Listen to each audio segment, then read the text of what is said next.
Okay, this is perfect. This is perfect. Taylor Swift is perfect, obviously.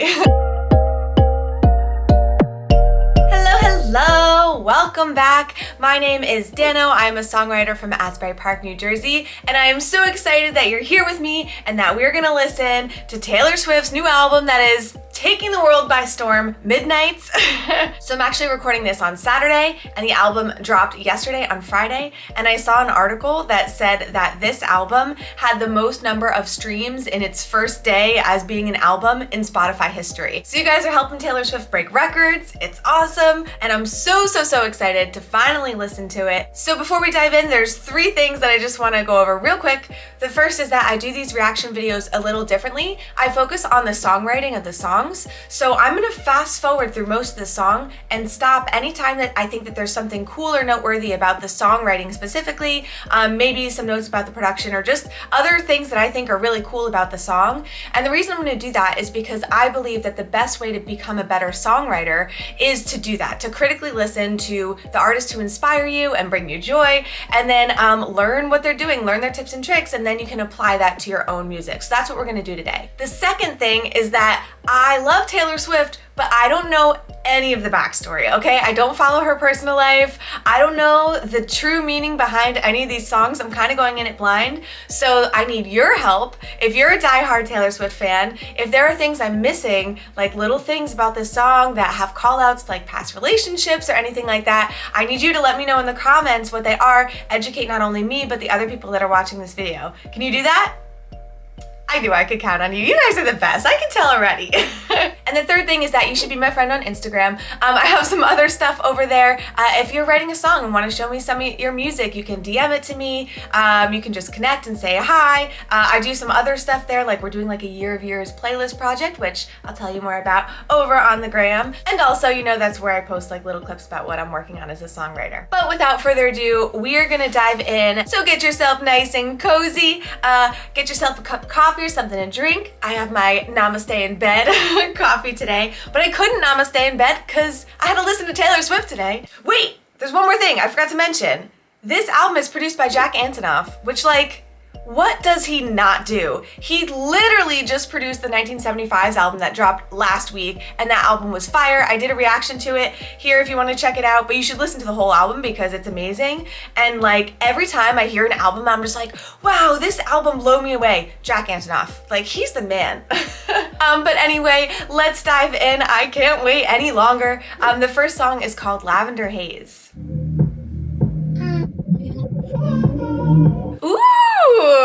So already right off the bat, I had no idea what to expect for this album, and I was kind of thinking it would be a little folksy, but that's not the vibe we're getting here, and I totally dig it. It's like sexy. We got like that like muted muffled kick drum going in the back. Meet me at midnight. This is gonna be fun.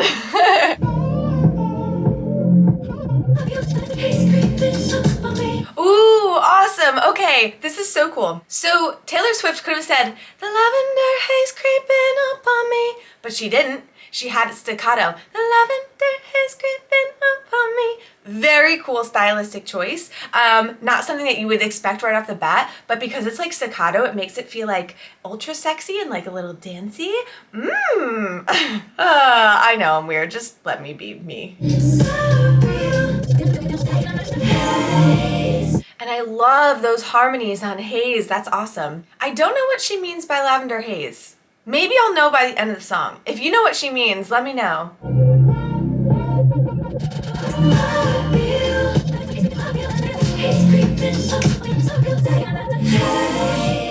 Awesome!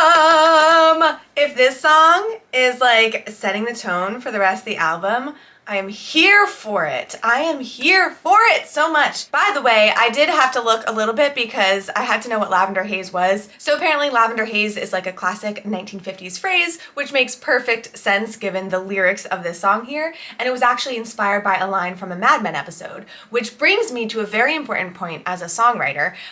If you are a songwriter, you need to constantly be on the lookout for ideas for songs. And if you open your eyes to things around you and everything around you becomes a possible song lyric, you will fill a notebook of song ideas like that. You could literally get like 20, 30 ideas for songs every single day.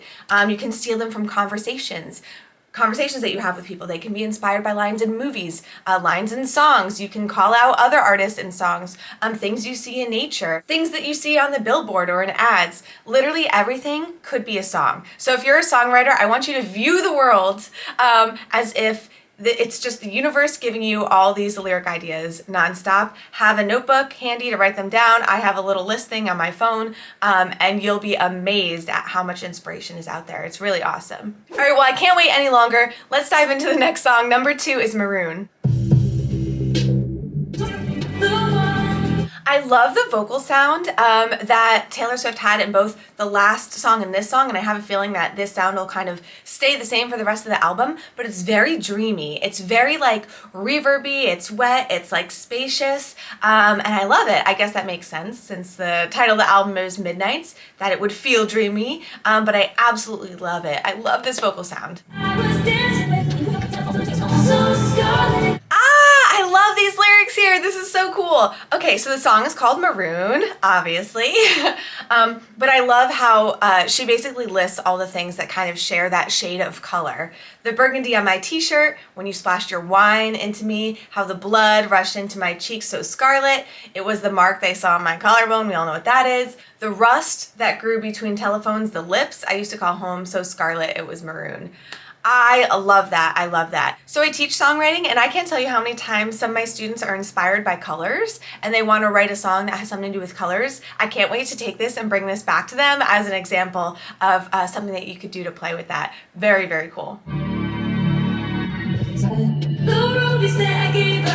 Awesome. Okay, so something that I talk about a lot with my students is verse development. So we want to make sure that our verses go somewhere. So verse 1 has a very specific job, and verse 2 has a very specific job. There's an infinite number of ways that you can develop the verses throughout the song, but a very popular way is to tell a story. And so in this song, the beginning story, verse 1 is about how great things were. So verse 1 is everything is so great.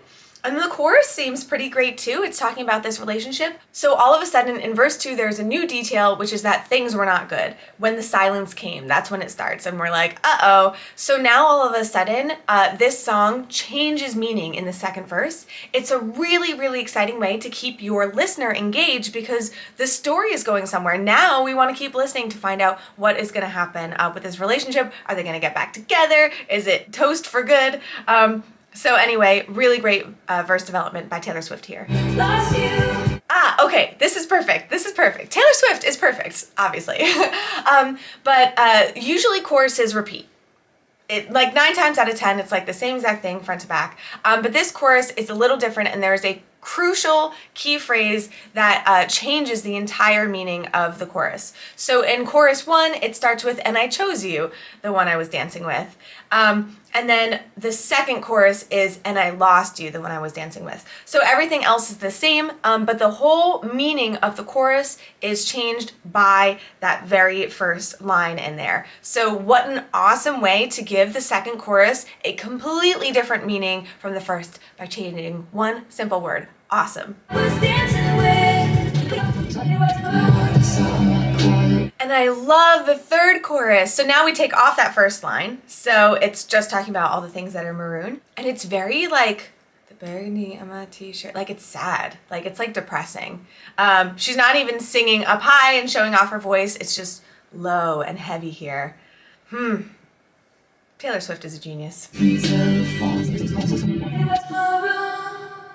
Amazing. No wonder everyone's obsessed with this album. It's gold. Maroon and gold.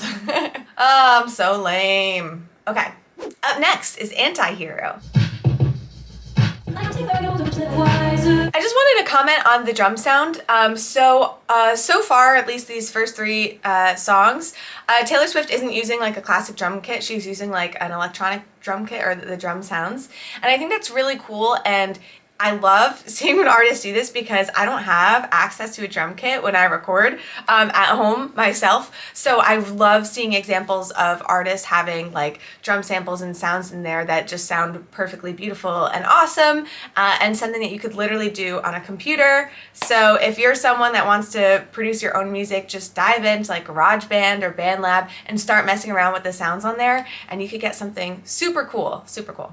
When my so I love Taylor Swift's choice of words here in this first verse. So Pat Pattison, who is a great lyric educator from Berklee College of Music, when he talks about incorporating metaphors and similes and descriptive language into our song, he says that we should write in the key of the moon or write in the key of summer, and using a word, thinking of that as the key instead of like the musical elements of a key. And this is a perfect example. So let's say the key of your song is midnight. You might pull some words that have to do with midnight. And so I think that's exactly what Taylor Swift is doing here with words like midnights, graveyard shift, ghosted. Those all kind of have the same kind of feel. And so a lot of times what I'll tell my students and what I do when I write my own songs is I'll start with a word bank. And so I'll say, okay, maybe this song is about a breakup, but I want to go through the lens of, feeling like I'm drowning. And so then it's like, all right, let me list all the words that have to do with water and drowning and all that stuff. And then you have that word bank, and then you look at that word bank when you go to write your own songs, and it's amazing how fast the lyrics just like fly right out, and they're really, really good. I should not be left to my devices to come crisis, crisis. Awesome, so I love the rhyme scheme there. I should not be left to my own devices. They come with prices and vices. I end up in crisis. So a lot of times when we think of rhymes, a lot of artists will just tack them on at the end, but you can put them on in the middle of your phrases as well. And I think that's exactly what Taylor Swift is doing here. I should not be left to my own devices. They come with prices and vices. I end up in crisis. It almost has like a bit of a hip hop or rap feel to it. So very, very cool rhyming from Taylor here. I wake up screaming, dreaming I'll watches leaving, super tired of my scheming. And she did it again in the second half of the pre-chorus here as well. I wake up screaming from dreaming one day I'll watch as you're leaving because you got tired of my scheming. So great rhymes. I love it. It's me. It's me. Okay, I shouldn't apologize, I keep stopping because this is why you're watching the video, but I do feel bad. There's just so many amazing things about this song. So I love the lines here. It's me, hi, I'm the problem, it's me. And the reason I love it is because you can hear Taylor Swift's authentic voice as the way that she would talk here in the song. A lot of times when I work with songwriters, they try to like be super poetic or like, I don't know, super like deep, and they don't talk that way. And because of that, it sounds unnatural when they perform it. So it's really important to share your own voice. And even if it's not poetic and the line is, it's me, hi, like if you would say that, put that in a song because that's going to show your personality and show your character and make your song unique because you don't want to sound like everybody else. You want to sound like you. So I love that Taylor Swift is really showing her own voice on these lines here. Awesome, so very cool what Taylor Swift did with her pre-choruses here. So a lot of times the pre-choruses just repeat word for word. Sometimes they're different. Taylor Swift kind of did a mix of that. So she repeated the rhyme scheme from the first pre-chorus, but changed the words, with the exception of one line, which is, I wake up screaming from dreaming. She kept that, but the rest is all different. And I think that that's really cool. As we mentioned, the rhyme scheme in this pre-chorus was really noteworthy, so it's cool that she carried that over to the next one and changed up the lyrics a little. Also, I totally guarantee you that that little sound clip is gonna go trending on TikTok. It's me, hi, I'm the problem, it's me. I feel it in my bones. Everybody agrees. I am just obsessed with these harmonies that Taylor's got going on this section. And but actually throughout this song and throughout all the other songs on her album, beautiful, beautiful harmonies. I love it. The anti-hero. Awesome. I really like that one. That was a fantastic song. Definitely will be listening to that one on repeat. I'll probably be listening to this whole album on repeat. Let's be honest with ourselves here. All right, let's move right along. Up next, we have a guest joining Taylor for this song. Lana Del Rey is singing this one with her. I love me some Lana Del Rey. I'm very excited. This one's called Snow on the Beach.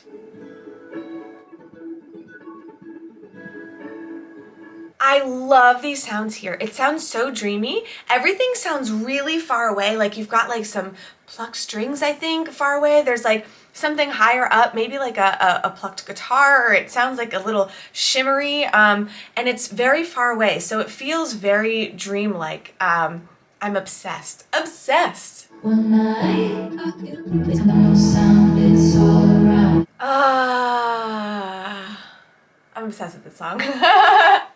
I love the simile here, and it's like snow at the beach, weird but beautiful. How cool is that? Sometimes when I hear lines like this, the first thing I think of as a songwriter is like, how did they do that?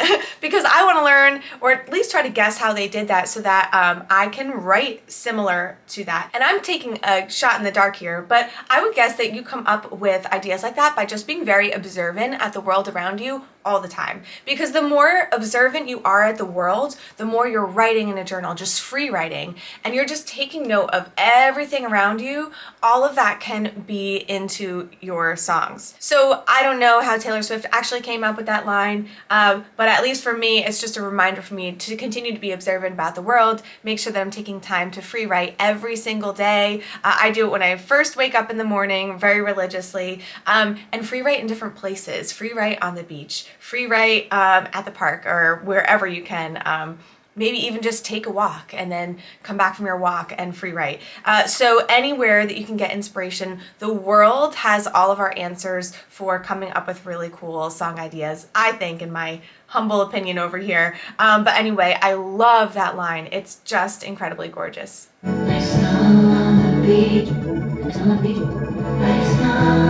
And one more thing, Taylor Swift and Lana Del Rey obviously know that that line is amazing. And they know that because they repeated it 4 times in this post-chorus here. So if you come up with a really cool line for your song, repeat it, throw a spotlight on it, make sure that that's what everybody is singing when they're done listening to that song. Like what I once saw on the street. Are we falling like snow? Okay, 2 things. First of all, I love that line, but your eyes are flying saucers from another planet. A beautiful metaphor here. This song is filled with them. Even we had the line about the pocket full of stars. I love it, love it, love it, love it. And the second thing is that transition. So we pulled back an energy at the end of Can This Be a Real Thing, just to come right back in and let us really feel something when this chorus comes back in with Are We Falling Like Snow at the Beach. Let's listen to that one more time because I just can't get enough of it. Are we falling like snow? Yes! Amazing! And I love how this part sounds like falling snow. It's very gentle. And it just gives us a nice soft landing on the way out. Absolutely beautiful. All right, up next we've got You're on Your Own, Kid. Still the yearning state, but I get the best of them. Awesome. So if you're someone who has never produced music before and you're like scared of production, a lot of songwriters are scared of production for some reason. I'm telling you, don't be scared. Open up GarageBand or BandLab, and do you hear this kick sound? It's just bump, bump, bump, bump. I challenge you to write a song, just have that be your drum sound, bump, bump. Because it's like, we hear that a lot in like dance music, it's like very driving and it gets the energy going, and obviously you'll probably want to add some more stuff later on, but if you've like never made a drum beat before, just start there with the kick, give it the song a nice little and see what it does to your song. You will probably love it. He's gonna notice me, it's okay, but you never cared. You're on your own, kid. Awesome, so that's a really short chorus. Usually our choruses are at least 4 lines, if not more. So we just got 2 lines there. You're on your own, kid, you always have been. I also love the line, you're on your own, kid, as we talked about in one of the previous songs, is that it sounds very natural. It sounds as if Taylor Swift would be saying it. You're on your own, kid. Whereas, sometimes we try to be like too poetic in our songs and it just doesn't sound natural. So we always want our natural voice to come through. I wonder if later in this song, the choruses might be a little more. That would probably be my guess because that way we're building up, but maybe she's just gonna keep it a short 2-line chorus. We'll just have to wait and see. I see the great escape. My dreams are rare. Awesome. So again, Taylor Swift is using this technique again, where she's doing the pre-chorus. the second time, only keeping some elements from the first pre-chorus. So it's not completely new to us. There are some lines that are repeated, like from sprinkler splashes to fireplace ashes, but some other lines have changed. So it's cool to look at these side by side and see what she decided to keep from the first pre-chorus into the second one and what she decided to rework. So very cool. You always have been. Awesome. So Taylor Swift obviously loves this line from sprinkler splashes to fireplace ashes. So if there's a line in your own song that you really like, find ways to repeat it. I guarantee that if you really like that line, the people listening to your songs will also really like that line. So I love that she's repeating it here at the beginning of the bridge. Very cool. Awesome. So again, Taylor Swift changing the meaning of her choruses as the song goes on. So awesome. So the first two choruses were "You're on your own, kid, you always have been." And the very last time we're going to hear this in the song, it's "You're on your own, kid, yeah, you can face this." What an amazing message too. And I love that the song developed and landed on this spot. Awesome. Amazing. So, you know, Taylor Swift is awesome. We all knew that already, but I'm just feeling so inspired to write after hearing this album. It's amazing. It's amazing. All right, up next, number 6 is Midnight Rain. Awesome. So what a cool intro idea. We've got like these vocals that are like very auto-tuned, very distorted and pitch shifted. And it sounds really cool and it's like muted. So I have a feeling that it's going to open up a little bit as we get into the first verse. Awesome. So I just want to comment on the instrumentals that are being used here. And a lot of times, especially when I work with students that are like new to production, and by the way, I'm not a production expert by any means, but as songwriters, I think it's really important to be able to at least record our own demos, and then we can take that to a professional producer and have them polish it up. But something to note is that, especially if you are a vocalist first and your songs really rely on the lyrics and telling the story, you want to make sure that you save space for your lyrics in the mix. So you don't want to add like 50 layers of instrumentation underneath. You do want to keep it simple underneath so that the vocals stick out and they don't get lost in this like giant production. So if you listen to what's going on behind Taylor Swift, it's not a lot. There's like a light drum beat going, there's like some light synths, I think there's a bass in there. It's very minimal. And I think that that's really important to Taylor Swift kind of like telling the story, because we don't want her to get lost in the mix. So really great production choice here. But as I said, it's Jack Antonoff doing this. So obviously it's going to be amazing. Wow, I love that we brought back that like introduction style here on the chorus. Usually you expect the choruses to be bigger, but this chorus is pulled back. We've actually heard 1975 did that a little bit. I think Willow did that a little bit. So it's kind of the trend right now to have like a pulled back chorus. I might have to try that for one of my own songs. Very cool. Awesome. So when we write melodies, and this comes from Martin Sutton, who runs the Songwriter Academy, there's really 3 types of melodies that we can include in our songs. One is a static melody where it mostly stays the same, and then it can either go up or down, ascending or descending, or it can be a jump, like somewhere over the rainbow. You have a big jump there. This right here is a great example of a static melody, because static doesn't mean it's only one note. It means it's kind of like, you know, staying in the same place here. So we've got da da da da da da da da da da. I would call that a static melody. So if you haven't written static melodies in your own songs, give it a shot. It's very pop sounding, and it sounds really cool. So yeah, here's a great example of it being done well in the wild. And the life I gave away.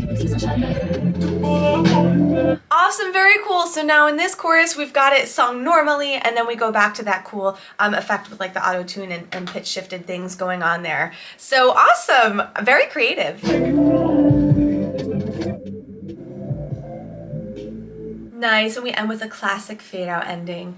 Wow, I love that. I love this outro. A lot of times as songwriters, we neglect the outro. Don't neglect the outro. It really adds so much to this story that Taylor's telling here. I love some kind of haunted, some kind of haunted. So she repeated that, which is important. And I never think of him except on midnights like this. Midnights like this. Midnights like this. It's haunting. It's chilling. Amazing. All right, up next we got question. 10 points to anyone who can tell me what song that's from in the comments.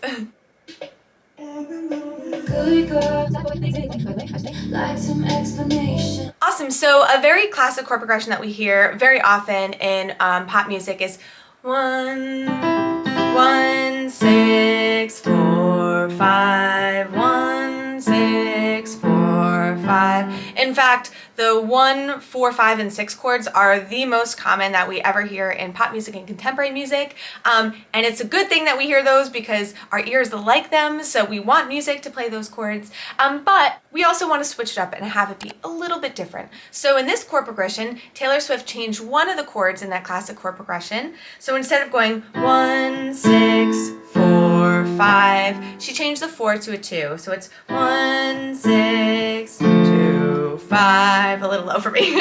So instead we got this beautiful 1, 6, 2, 5, and then we go back to 1. I love it. This song would sound really good like with lots of 7th chords if anyone wanted to do a cover. Maybe I should do it. Did you leave her house in the middle of the night? Conversation. Awesome, so I love that Taylor is using some internal rhymes here. So instead of just rhyming on the end, she's rhyming in the middle. Got swept away in the gray, I just may like to have a conversation. Very cool. I think also if you are doing internal rhymes, it's important to make sure that you emphasize the rhyme in your next phrase, the internal rhyme, otherwise it'll get lost. So here, the way that it's spoken is got swept away in the gray, I just may like to have a conversation. If this was just got swept away in the gray, I just may like to have a conversation, we wouldn't hear that internal rhyme come through. So if you are writing internal rhymes, make sure that in your melody, you're also emphasizing that in that line. Can I ask you a question? So a very common production technique here to have the song really hit home for the chorus, all the instruments drop and they come right back in. So it's whoosh, can I ask you a question? And all the instruments come back, so we really, really feel that energy there. Awesome, so earlier we were just talking about how the different types of melody that we can write. This is a perfect example of a descending melody. Taylor Swift starts up high and she takes us all the way down to the bottom of her vocal register there. So yeah, a very cool melody idea. If you're ever stuck on writing melodies, try a nice little descending melody. It's just a question. Awesome, great, another great song by Taylor. I feel like every song on this album is gonna be amazing. She wouldn't release a song if it wasn't amazing. But let's keep rolling along here. Up next, number 8 is Vigilante Shh. Draw the cat eyes sharp enough to kill a man. I love that line. Yes, draw it sharp enough to kill a man. I also love that, like, that line, there's nothing going on, so she just says it without any background vocals, and then all of a sudden we get the drums coming in. It's very sexy. I love it. Now I have to listen to it again from the beginning. Kill a man. Yes! Awesome. So this song is very sexy. It's dark. So something that I think helps keep that come across is we've got this like really low bass, and it's in a minor key here. Bum, bum, bum. So it's like really low and heavy, and there's not a lot of other stuff going on. It's very intimate. We've got like the bass, an occasional drum, Taylor Swift's vocals. Yeah, it just feels very dark and very sexy. I love it. So I gave her some. I love that bridge. So what great contrast between the rest of the song. So the rest of the song is sounding like really heavy, and this bridge, we lose all that heaviness. But yeah, it's very like, it's high pitch, it's in the back, and it's da da da da da da da, or whatever the melody is.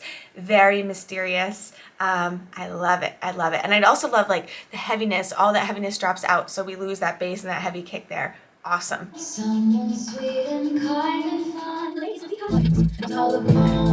I love the harmonies that are going on behind that. I can't really tell if the harmonies are like a vocoder effect on Taylor Swift's vocals or if it's a synth, but either way, it is really, really cool. And I love it. Just what a really awesome way to incorporate harmonies on the lyrics here.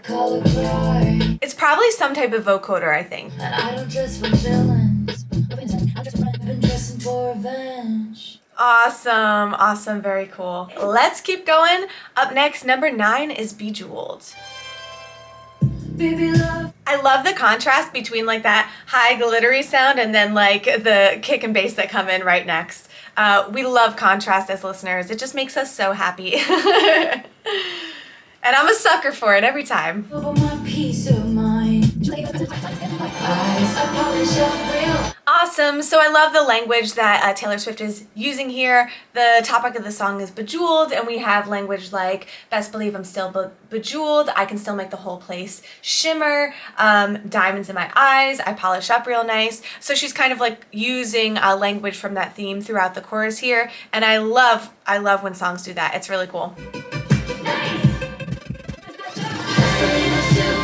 Awesome. So the reason that chorus hits so hard is because we have such contrast from the bridge here. The bridge is very light. We've only got this little like arpeggiating thing going on, and that's it. And then the chorus, all the instruments are back. And so that's why we really, really feel it. So awesome, awesome idea here. I can still make the whole shimmer.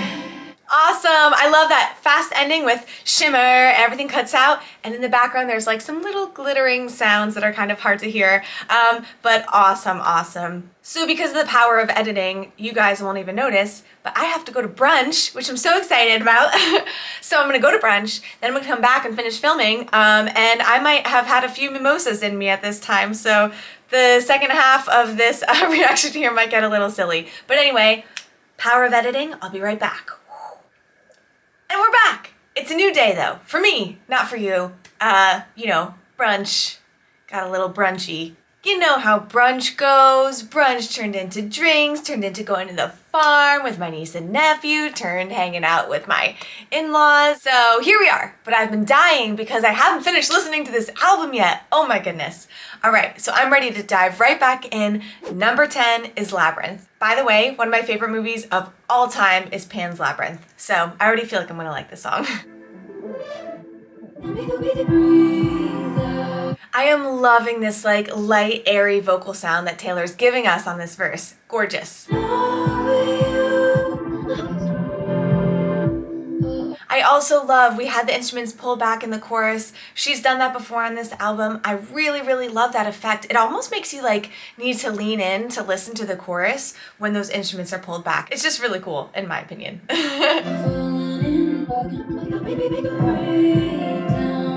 Awesome. So a lot of times when we think of productive repetition, we think that we have to repeat like the exact lyrics, and you don't.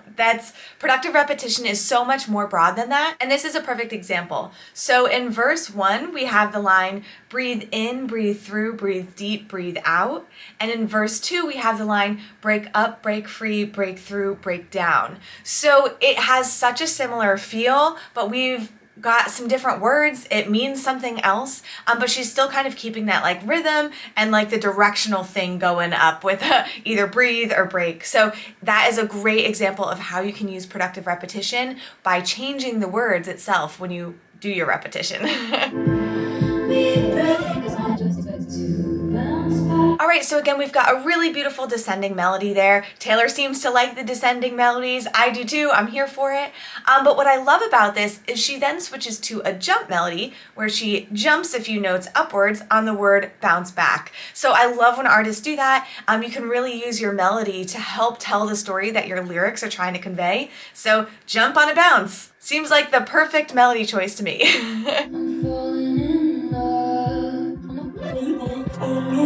Awesome. All right, so we got that cool vocal effect that we've heard on this album before, that kind of like muted, very like auto-tune distorted pitch thing going on. I think it's really cool. I love when albums kind of like carry on little instrumental themes throughout the whole thing. It makes it super interesting to listen to. And I love this. It's kind of like a soft, dark, electronic pop thing going for this whole album. It's a really cool vibe. Awesome, great. So we've got another classic fade out ending. You cannot go wrong with an outro like that. This song was very mellow, very chill. So I guess that's the kind of vibe of being like stuck or trapped or lost in this labyrinth. Very cool. All right, we gotta keep on going. Up next, number 11 is Karma. Awesome, so I love the rhyme scheme that Taylor used here. When we think of rhyme patterns, there's really nothing that you can't do. So I love that this pattern here is hell of it, relevant, so AA. Then we've got down, that's B. Glare there is CC, and then around is B again. So we've got an AAB, CCB rhyme pattern. Really cool thing to play with. I always love to look at what artists are doing this and then use that as like a template for my own rhyme patterns and my own songs.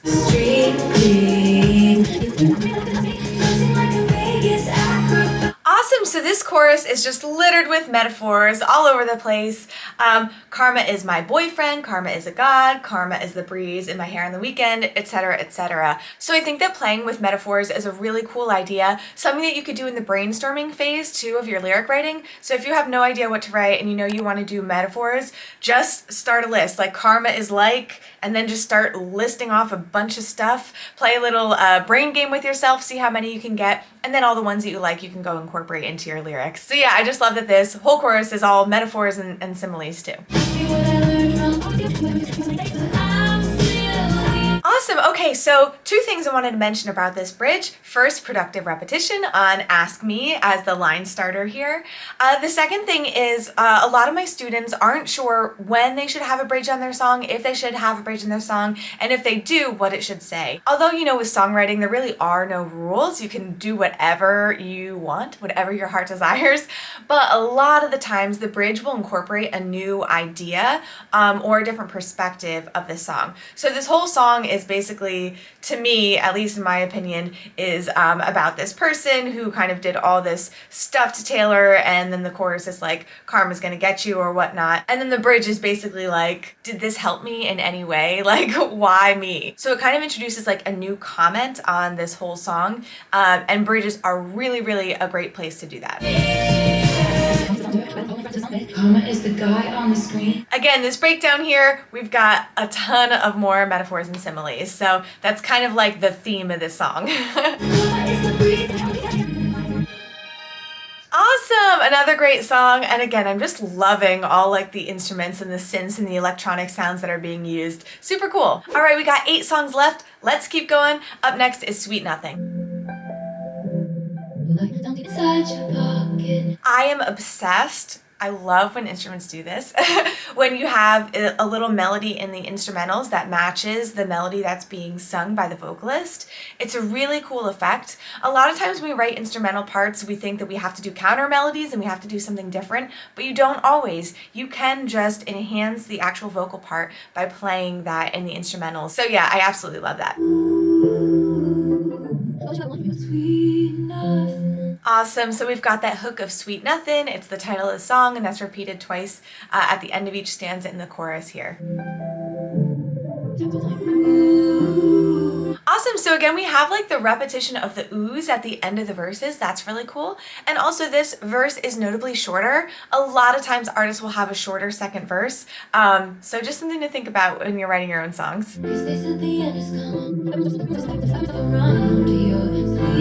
I also love a great way that Taylor Swift chose to kind of put a spotlight on this Sweet Nothing is that the rhythm of the vocal part is like da da da da da da da.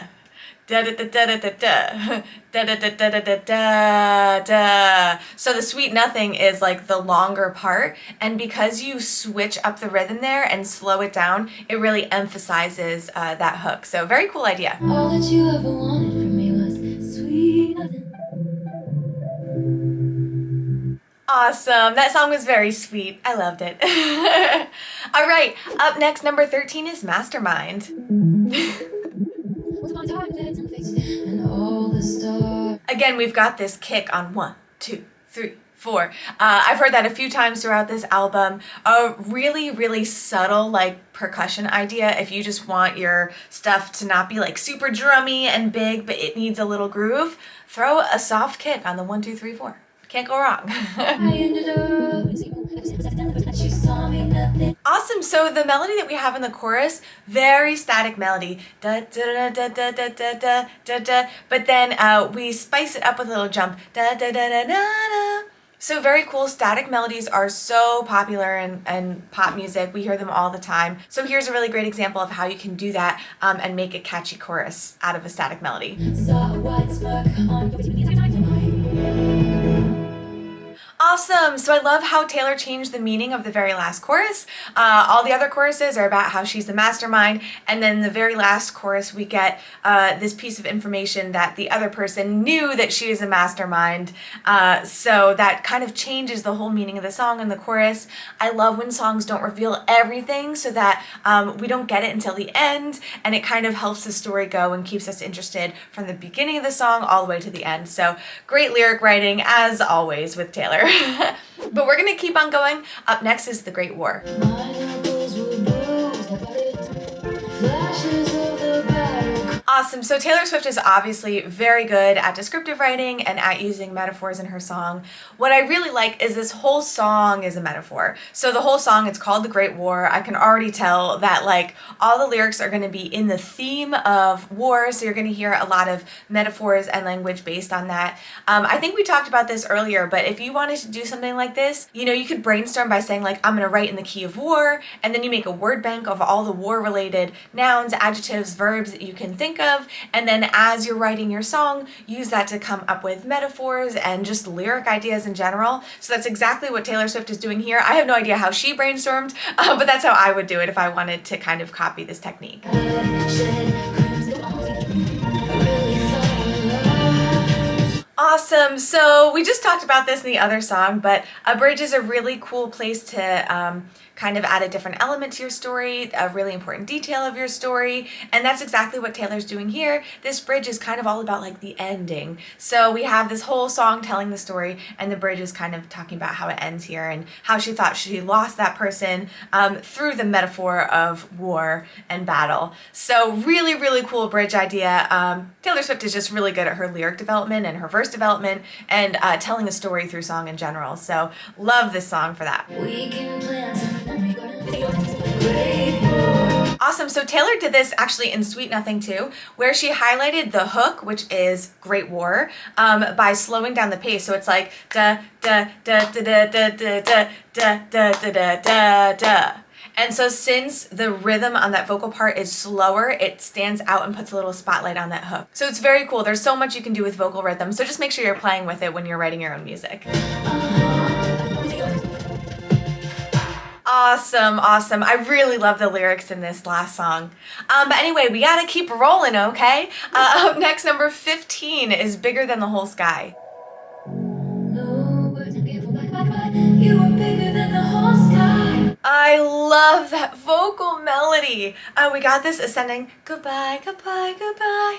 You are bigger than the whole sky. I just love it. I think what I love about it is it just elevates and it's so light and airy that it just like floats up there. Gorgeous. Short time. You're bigger than the whole sky. I just have to say the line "you were bigger than the whole sky" is just like giving me life right now. I know this is a sad song, but like that line is so romantic. I love it. I love it. Goodbye, goodbye. Awesome. So in this last chorus here, at least for the beginning half, Taylor actually took it down an octave, which makes it feel a little heavier. And I kind of like that for a song like this where the lyrics are goodbye, goodbye, goodbye. I kind of like that it's being taken down a little bit. So yeah, if you want some variation in your chorus melody, consider going up or down the octave with the vocals. And I got loved. Only the time was good woman should have been you. Awesome. I really, really like that song. It's definitely one of my tops on the album. All right, moving right along. Number 16 is Paris. No, I didn't, but thanks so. Somewhere else. Awesome. So this is a good example of how you can break a songwriting rule because songwriting rules, there are no rules, and the ones that we have are just intended to help us, and it's okay to break them. But a perfect example is when we are setting lyrics to text, in general, you want to make sure that the emphasis, the natural emphasis of the word is what's stressed musically when it comes out. So an example of a song that does this wrong that I cannot stand is that Cars for Kids commercial, because you would say, donate your car today.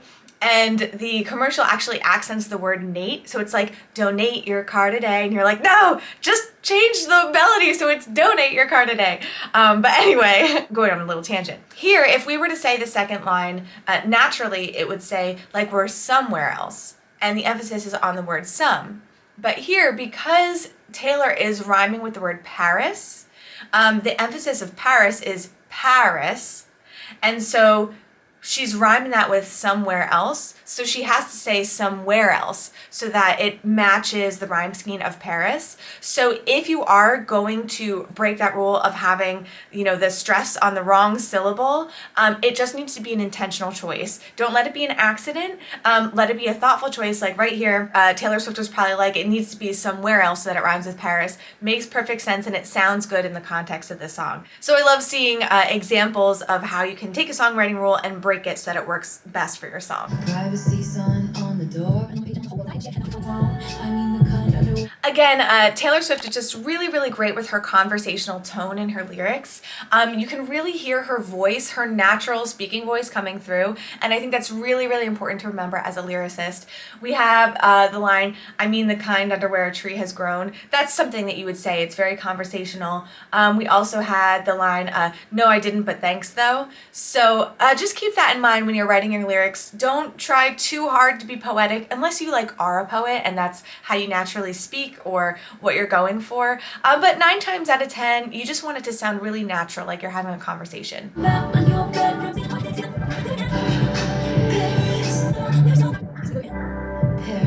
Awesome, so we have a great variation in the chorus here. It's taken back, it's very stripped, it's a lower octave. So I think it's really important to remember that when we're writing our own songs, that we want to make sure that there's variation between all the sections, and Taylor Swift does a great job of that.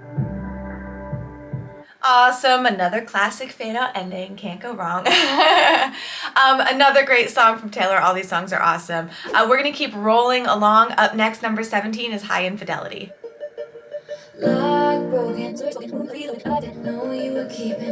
Awesome. So this verse has 2 things that we've already talked about: productive repetition of the line, I didn't know you were keeping count, and the use of internal rhymes, since she's rhyming inside the lines. Lock broken, source bloken, wound open, game token. Really, really cool lyric ideas. High infidelity, but oh, you were keeping count. So what I love about this outro here is that it brought us all the way back to the beginning. We have the same lyrics as the very first verse with lock broken, slur spoken, and then we emphasize the line, I didn't know you were keeping count. We emphasize that by saying, but oh, you were keeping count. And that kind of adds a little bit more detail to the story here. So really, really cool outro idea. All right, we're in the home stretch here. Number 18 out of 20, here's Glitch. We were supposed to be just relationship, man. I love the word situationship instead of relationship. Very cool. Awesome, so this is a really good example of what we call a bookend hook chorus. So the hook of the chorus is, I think there's been a glitch, and that bookends the chorus, so it's the first and the last line. So we see that done pretty often with our hook lines. Something cool to try if you haven't done it yet. I was supposed to sweat you out, get a chance, and that's romance. So huge contrast here in the bridge. Almost all the instrumentals drop. We just have Taylor singing with some minor stuff going on in the background. So a really great way to have some contrast in the song here. And of course, I love how it just punches right in. And I also love that we have these glitchy kind of sound effects going on throughout the whole song. Awesome, another great song. All right, we're gonna keep moving along. Up next, number 19 is Would've, Could've, Should've. And I'm dying inside because my student just wrote a song. He didn't release it yet, called Woulda, Coulda, Shoulda. So I can't wait to talk to him about this and see if he's heard this song. But anyway, here's Taylor Swift's Would've, Could've, Should've.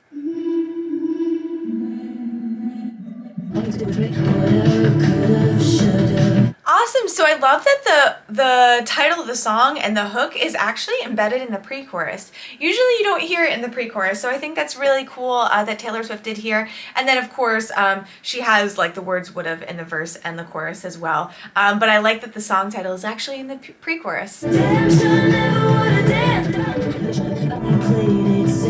Awesome, so I love the variation between these two pre-choruses. So Taylor changed the words slightly, but keeping that hook line, would've, could've, should've in the middle.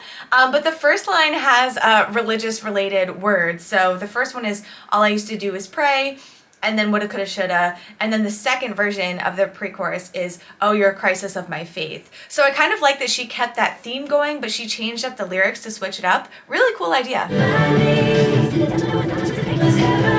I should also add that she kind of stuck with some of those like religious related words through the chorus. We have the line, never would have danced with the devil, God's honest truth, the pain was heaven. So Taylor Swift does a really good job at like keeping words and lyrics on theme with whatever she's writing about in the moment.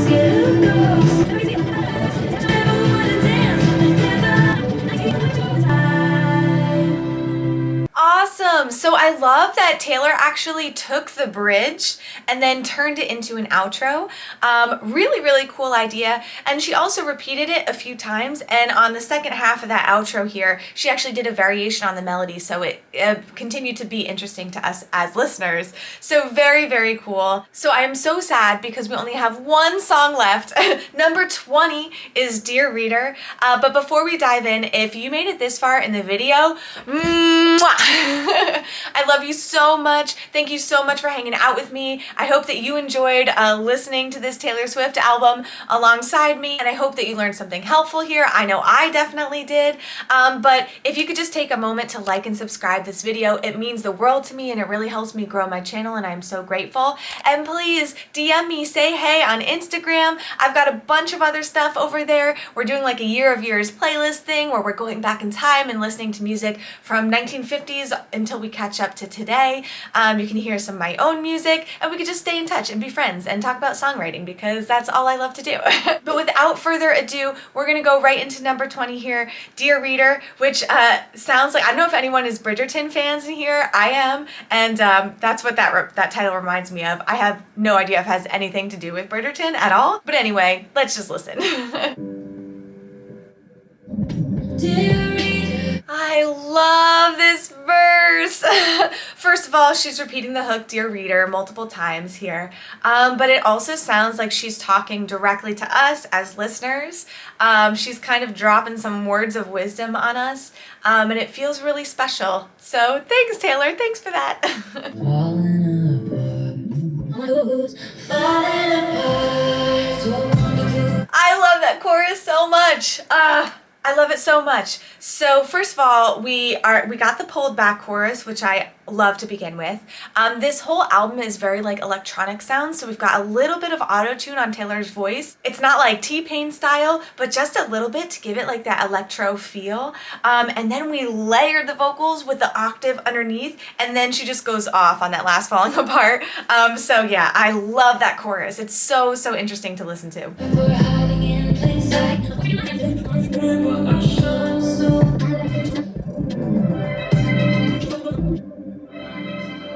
Awesome, another beautiful fade out ending.